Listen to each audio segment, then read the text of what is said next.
Total knee replacement பண்ணியிருக்கவங்களுக்கு metal இருக்கும், அவங்களுக்கு MRI எடுக்கலாமா? Is different from x-ray and CD.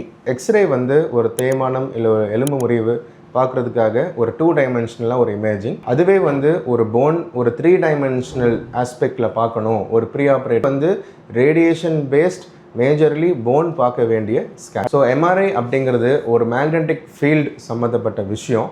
மெட்டல்ஸில் ferro magnetic substances அப்படின்னு ஒன்று இருக்குது. அது இருக்கிறதுனால அந்த எம்ஆர்ஐலேருந்து வர மேக்னெட்டிக் ஃபீல்டு வந்து கொஞ்சம் அட்ராக்ட் பண்ணும். அதனால தான் நம்மளுக்கு வந்து கம்மல், காப்பு, செயின் இதெல்லாமே நம்ம கழட்ட சொல்லுவோம் எம்ஆர்ஐ எடுக்கிறதுக்கு முன்னாடி.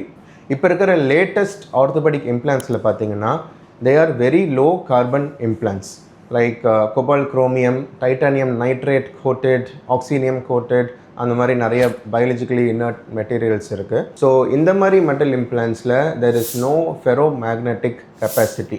அதனால் நம்மளுக்கு எந்த ஒரு அட்ராக்ஷன் இருக்காது. ஸோ ஒரு டோட்டல் நீ ரிப்ளேஸ்மெண்ட் சர்ஜரிக்கு அப்புறம் உடம்புல வேறு ஏதாவது பகுதியில் நம்ம எம்ஆர்ஐ எடுக்கணும் அப்படின்னு நீங்கள் கேட்டிங்கன்னா தாராளமாக நீங்கள் எடுக்கலாம்.